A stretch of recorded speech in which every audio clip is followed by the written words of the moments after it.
Pozdrav narode, dobrodošli na moj kanal. Ja sam Radoslav, ovo inače nije moj kombajn, da ne pitate opet kad sam kupio kombajn, odakle mi kombajn i tako te slična pitanja, nebitna za bilo šta. I u ovom videoklipu imam izuzetnu čast i zadovoljstvo da vam predstavim kao gosta na mom kanalu profesora Bojana Konstantinovića, koji je stručnjak zaštitar i koji će nam u ovom videu objasniti prednosti i mane prskanja, to jest koje sve benefite imamo kada štitimo pšenicu fungicidima prvenstveno, a objasnit će nam kako deluju i koliko su opasni drugi pesticidi koji se upotrebljavaju u poljoprivredi. Pre početka ovog videa molio bih vas da, ako do sada niste, zapratite moj kanal, obavezno delite moje video snimke, slobodno ostavljajte komentare da raspravimo, da vidimo ako ima nekih nejasnoća i naravno, ukoliko ste u mogućnosti, postanite član mog kanala. Imate 3 nivoa članstva: pšenica, suncokret i kukuruz.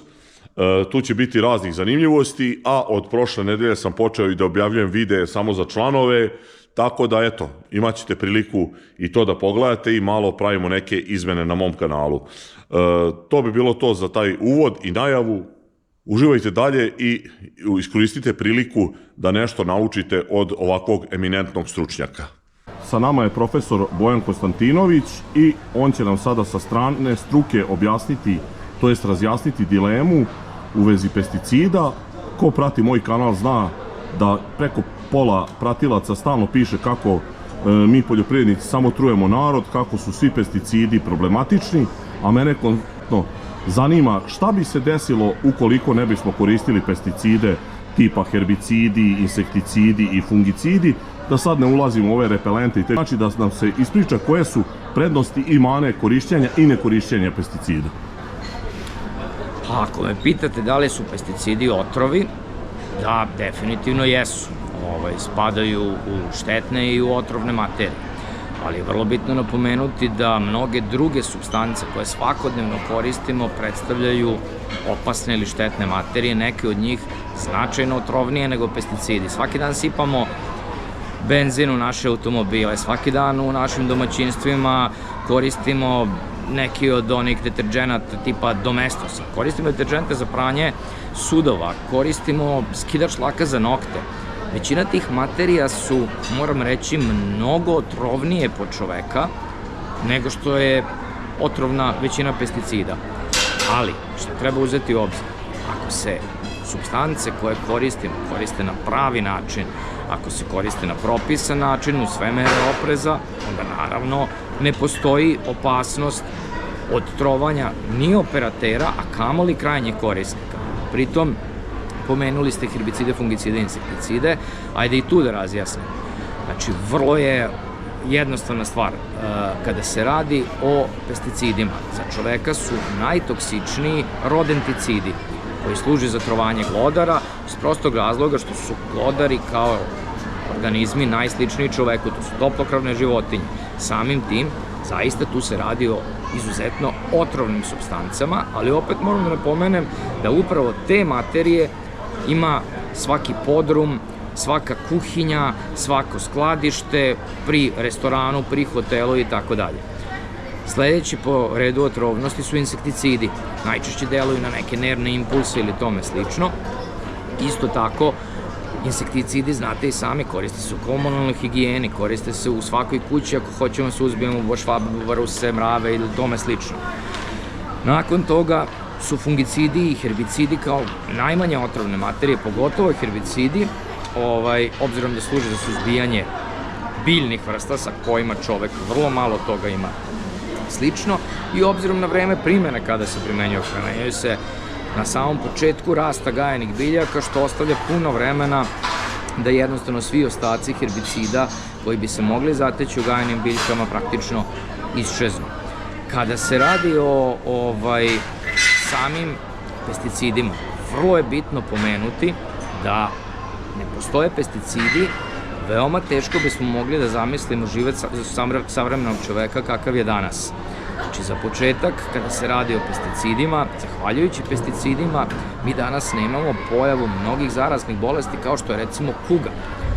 Ako se sećate, najveće probleme, najveću smrtnost je upravo od svih bolesti tokom ljudskog od postanka čoveka izazivala kuga.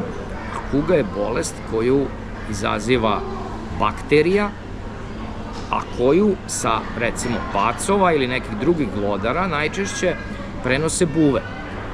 E pa, humana medicina se bavi lečenjem bolesti, odnosno eliminacijom tih bakterija, ali zaštita bilja se upravo bavi eliminacijom buva i glodara. Znači da nije pesticida koji redukuju broj glodara i insekata kao što su buve, i danas bismo imali epidemije mnogih zaraznih bolesti. Kada se radi o proizvodnji hrane, izuzetno je bitno pomenuti, ajde da krenemo od samog kraja. Proizveli smo hranu. Hrana se transportuje sa jednog kraja sveta na drugi i što veoma često traje mesecima, ili je potrebno jednostavno hranu čuvati. Ne bi bilo moguće hranu niti transportovati, ni čuvati. Govorimo sada već i o finalnim proizvodima, ali isto tako i o merkantilnoj robi. Ništa od toga apsolutno ne bi bilo moguće da nije pesticida. Pesticidi apsolutno tome doprinose. A verovatno vas interesuje i sam proces proizvodnje. Tako je, da li bi bilo dovoljno količina hrane da se ne rade tretmani pesticidima? Pa ne bi bilo dovoljno niti hrane u smislu količine, a da ne govorimo o kvalitetu hrane. Ako se radi o pšenici, pšenicu možemo proizvesti bez primene fungicida, i to je bio slučaj do pre 10-15 godina, 20 godina. Znate i sami koliki su bili prinosi tada. Kvalitet takve pšenice je neverovatno loš. Isto tako mnoge žitarice, ukoliko se u njima ne koriste pesticidi, pre svega govorim o fungicidima, imaju tu osobinu da se na njima razvijaju određena gljivična oboljenja, najčešće neke fuzarioze, koje opet produkuju aflatoksine koji su izuzetno toksični, izuzetno kancerogeni i akumuliraju se u našem organizmu. Mnogo opasniji od ove pesticida? Neuporedivo opasniji nego fungicidi koji bi se recimo koristili u tim žitima protiv bolesti. Tako da, apsolutno ne postoji nikakva dilema i nemojte misliti da je, recimo, organska proizvodnja u kojoj nema pesticida uvek zdravija, jer ukoliko se jave neki prirodni kontaminanti kao što su aflatoksini, onda zaista ta hrana postaje izuzetno opasna. Obratite pažnju, znači jednostavno hleb kada duže stoji pa se pojavi buđ, one gljivice.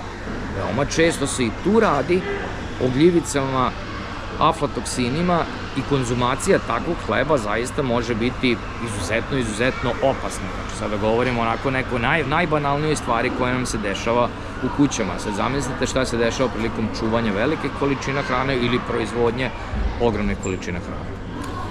Dobro, ako može još, interesuje me, na primjer, postoji korišćenje pesticida, kontrola još nekih insekata, na primjer, što se tiče komarca, poznato je koliko je on opasan i kakve se sve bolesti razvijaju sada sa 8 milijardi stanovnika. Šta bi se dešavalo da se i tu ne koriste pesticidi? Da, pa poznato je da je najsmrtonosniji organizam na svetu u stvari komarac, ne zato što smeta ljudima, nego zato što prenosi razne bolesti, pogotovo u tropskim predelima, da ne postoji suzbijanje komaraca. Upravo to suzbijanje komaraca, kada se recimo radi iz vazduha kod nas u gradu, radi se identičnim aktivnim supstancima, identičnim insekticidima kojima se recimo tretiraju povrtarski, ratarski usevi, voćarski usevi i tome slično. Sve se to koristi za tretman komaraca. Na taj način se smanjuje broj komaraca, ne možemo ih u potpunosti eliminisati. Zato nikada u zaštiti bilja ne koristimo termin eliminacija, ne govorimo o otrovanju, nego govorimo o suzbijanju. Suzbijanje je srpski izraz za kontrolu, znači možemo samo ograničiti broj štetnih organizama i eto, upravo to je ono što radimo sa komarcima, zahvaljujući insekticidima koji se koriste, opet rekao sam, svuda. To su isti ti insekticidi kojima nas, kako kažemo, zaprašuju iz vazduha. Znači, to je nešto što je apsolutno primenjivano već poslednjih ne znam koliko decenija. U Evropskoj uniji se doduše te tretmani više ne sprovode, osim u nekim izuzetnim slučajevima, ali ne zbog zdravlja ljudi, nego zbog uticaja na neke korisne insekte poput pčela i tome slično. Znači, ne zbog zdravlja ljudi, opet ponavljam. Hvala profesore na ovom objašnjenju koje mislim da je jako lepo ispričano i jednostavno, koje mislim da može doprati do svih mojih pratilaca i gledalaca. Zaista se zahvaljujem na ovome. Hvala i puno pozdrava i vama i vašim pratiocima i gledalcima. Stojim na raspolaganju.